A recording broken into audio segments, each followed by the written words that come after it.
Still not back home, but I think I can read something short in parts. Therefore, we shall listen to Twilight Needs to Get Laid by Evil Rat. 5 chapters, short ones, good stuff. First chapter, The Letter. Your former student and friend forever, Twilight Sparkle.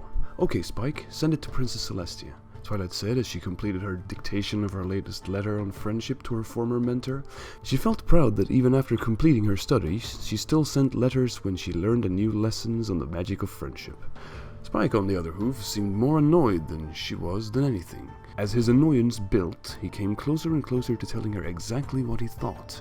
As he reread the current letter, he decided he couldn't take it anymore. Twilight, you know I love you like a sister, so don't get too upset at what I'm about to tell you. You do realize that Celestia doesn't need to know every time you learn something new, and you realize you've learned the same lesson like 6 times. I swear this letter is word for word the same as the one you sent a year ago. Twilight blinked, flabbergasted as she stared at her little brother. Spike, firstly, Celestia would never be upset to get a letter from me, and secondly, I know this is a new lesson. I think I'd remember a lesson if I already learned it. Spike dug his claws into his temples. He had written almost all of her correspondence and knew for a fact that this lesson was as repetitive as watching Applejack buck trees. His thoughts drifted as he imagined her toned muscles tensed and released, her powerful legs thrusting out to impact. He took a moment to focus. Spike was sure Twilight let her desire to impress Celestia cloud her judgment. Twilight, why are you even bothering to send these letters? You're the Princess of Friendship. You don't need to send friendship letters. You haven't had to for years. I'm sure Celestia doesn't need to hear about what you've learned. Spike let out an exasperated huff. Would his older sister ever grow up and learn to stand on her own? Spike, it's important that she knows I'm still learning and progressing in my studies. Now send the letter. Twilight had gotten frustrated herself at the resistance her little brother was showing over a simple friendship report. It wasn't like it hurt him to send them. Mark my words, one day Celestia will get tired of getting these letters, Spike said as he projected mail flames over the scroll and sent it on its way.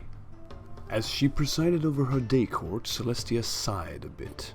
It could get so boring listening to the incredibly pedantic reasons ponies had for requesting an audience with her and her sister. At the moment, there was a group of ponies petitioning for an exemption in rules for reporters for newspapers. She had quit listening to specifics after they mentioned her nephew and his escapades. At that moment, a burst of green flame appeared in front of her. She suppressed her relief at the distraction. She stood suddenly and announced, "Court is temporarily recessed for important royal business. We will return as soon as the current situation is dealt with." She looked over to Luna, seeing her relief mirrored in her sister's face. "We will adjourn until tomorrow." She silently prayed to her mother and father that this letter would be important enough to extend that further. As she and her sister rose, some ponies seemed about to object, but the impressive presence of the royal guard quelled them. As the 2 alicorns entered Celestia's private chambers, Luna breathed out a deep sigh of relief. "Please tell me Princess Twilight has something important and hopefully vigorous for us. We are far out of practice, and some hard fighting against a worthy foe would be most welcome." She reared up and threw a few forehoof kicks out, almost knocking Celestia's tea set off the table. "I'm sure she wouldn't waste Spike's talents on something small. Maybe we should send for the royal smith to prepare our battle armor." Celestia unrolled the scroll, and once she skimmed the letter, firmly slammed her head into the table. The force knocked the tea set completely off, which fell to the floor and shattered. Another one? Another bucking friendship letter?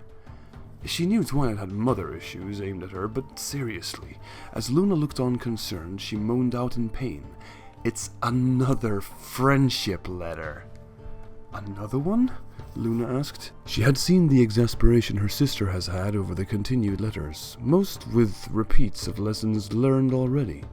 On the occasion that a new lesson came up, her sister had been mildly happy about them, but the repeats were killing her.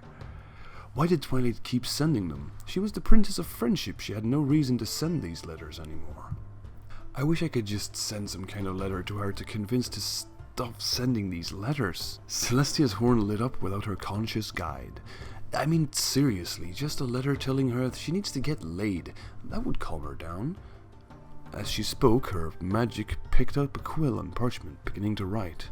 Seriously, that young mare needs it. She's so tightly wound, she'd just have another mental breakdown if she doesn't. Her magic wrote a short note on the parchment, and it burst into green flame, disappearing into smoke and traveling out the window. Luna witnessed this, yet said nothing, knowing her sister needed this relief from the letters. She smirked slightly, wondering what the letters said. When Celestia noticed the smirk, she asked, "Luna, what's so funny?" "It seems, dear sister, you've already solved your problem." Luna couldn't suppress a giggle. "What do you..." She suddenly noticed the smell of ozone in the air with horror. Did I just send a letter without realizing it?" "Yes, and it's most likely for the best. You know we alicorns can go much longer than most mares, but I do remember that you get very cranky if you don't get some every decade," Luna said between giggles. "Maybe you should give her some personal attention." "Luna, that would be highly inappropriate. She sees me as more of a mother figure, and I gave up on virgins over 600 years ago. It might be incredible for them, and they are enthusiastic enough, but they never have enough stamina to make it worth it," Celestia stated firmly. "Well, the results of your letter should solve the letter problem, and will be comical regardless of the results." Luna patted her sister with a wing as they left the room. Celestia relaxed slightly, looking off into the distance as she conceded to her sister's point. "Though I didn't want it to be this way, I have little doubt that you are right. What's the worst that could happen?" On a chaotic plane, a being perked his ears up. Someone had invoked chaos even stronger than him. As he continued to unwash his dishes, he chuckled a bit and wondered what chaos would result. Adorable Luna is adorable. Author's note: I challenge all of you to post your most pathetic Twilight pickup lines. I might just use them. I hope to see you very soon again with the next chapter. Have a good one.